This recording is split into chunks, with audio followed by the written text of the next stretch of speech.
रामचरितमानस रामायण चौपाई Balkand page number 60, 61, 62, 63 के समस्त श्लोकों का हिंदी अनुवाद। हे मुनिराज, वे भी राम नाम की ही महिमा है, क्योंकि शिवजी महाराज दया करके काशी में मरने वाले जीव को राम नाम का ही उपदेश करते हैं। इसी से उनको परम पद मिलता है। हे प्रभु, मैं आपसे पूछता हूँ कि वे राम कौन है? हे कृपा निदान मुझे समझा कर कहिए। एक राम तो अवध नरेश दशरथ जी के कुमार हैं। उनका चरित्र सारा संसार जानता है। उन्होंने स्त्री के विरह में अपार दुख उठाया और क्रोध आने पर युद्ध में रावण को मार डाला।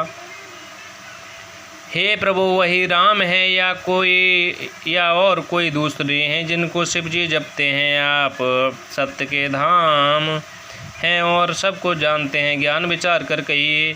हे नाथ, जैसे प्रकार से मेरा ये भारी भ्रम बैठ जाए, आप वही कथा विस्तार पूर्वक कहिए। इस पर याज्ञवल्क्य जी मुस्कुरा कर बोले, श्री रघुनाथ जी की प्रभुता को तुम जानते हो।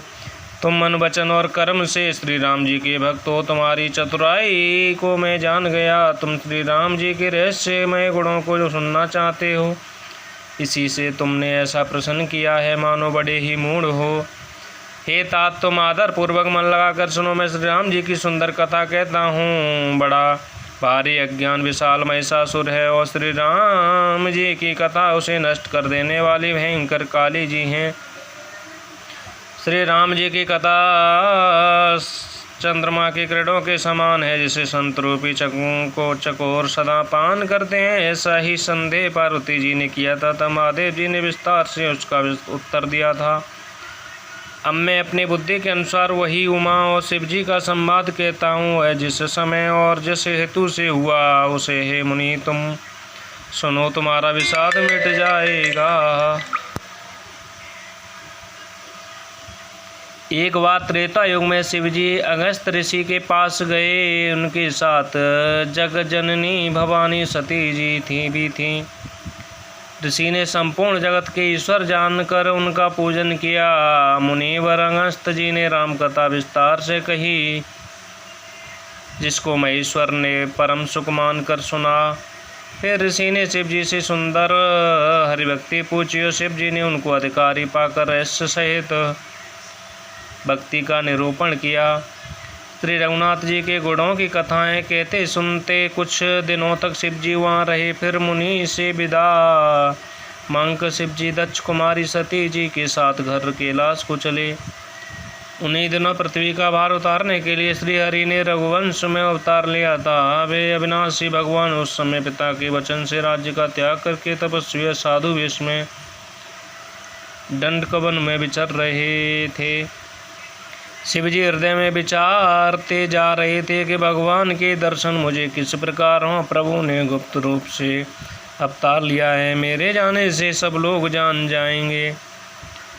श्री शंकर जी के हृदय में इस बात को लेकर बड़ी खलबली उत्पन्न हो गई, परंतु सती जी इस भेद को नहीं जानती थी। तुलसीदास जी कहते हैं कि शिव जी के मन में भेद खुलने का डर था, परंतु दर्शन के लोभ से उनके नेत्र ललचा रहे थे। रावण ने ब्रह्मा जी से अपनी मृत्यु मनुष्य के हाथ से मांगी थी। ब्रह्मा जी के वचनों को प्रभु सत्य करना चाहते हैं। मैं जो पास नहीं आता हूँ तो बड़ा पछतावा रह जाएगा। इस प्रकार शिव जी विचार करते थे, परंतु कोई भी युक्ति ठीक नहीं बैठती थी।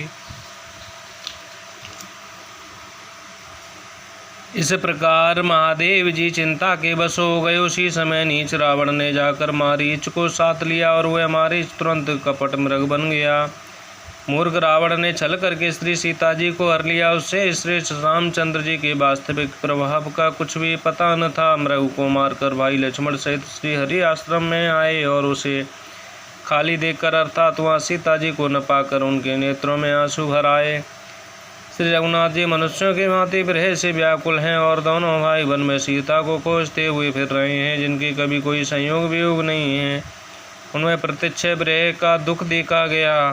श्री रघुनाथ जी का चरित्र बड़ा ही विचित्र है। उसको पहुँचे हुए ज्ञानी जन ही जानते हैं। जो मंद बुद्धि है वे तो विशेष रूप से मोह के बस होकर हृदय में कुछ दूसरी ही बात समझ बैठते हैं।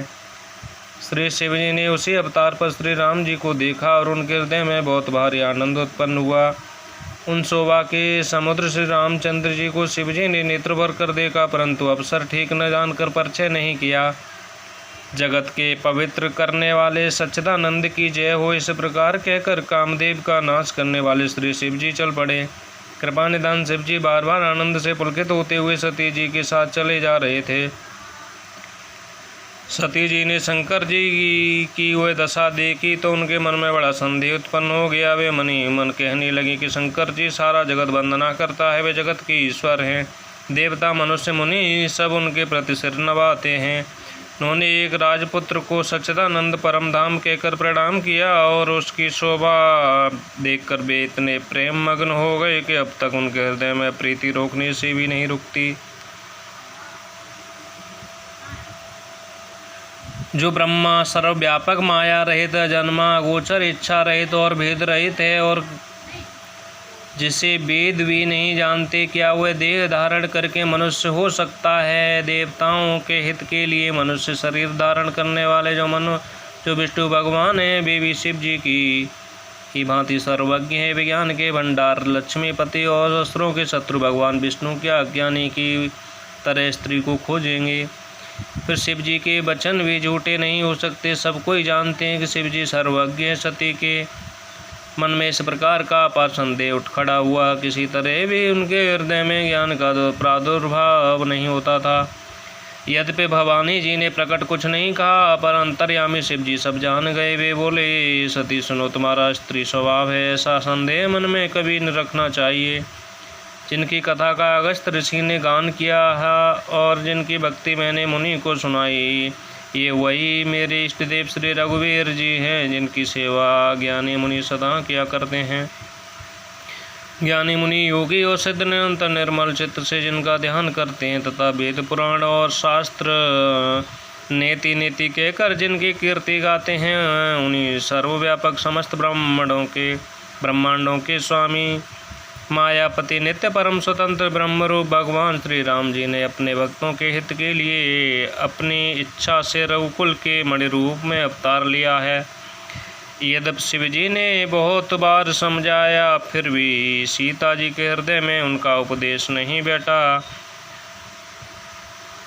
तब महादेव जी मन में भगवान की माया का बल जानकर मुस्कुराते हुए बोली। बालकांड के पेज नंबर 63 के समस्त श्लोकों का हिंदी अनुवाद समाप्त हुआ। बोलो सियावर रामचंद्र भगवान की सदा सदा जय हो।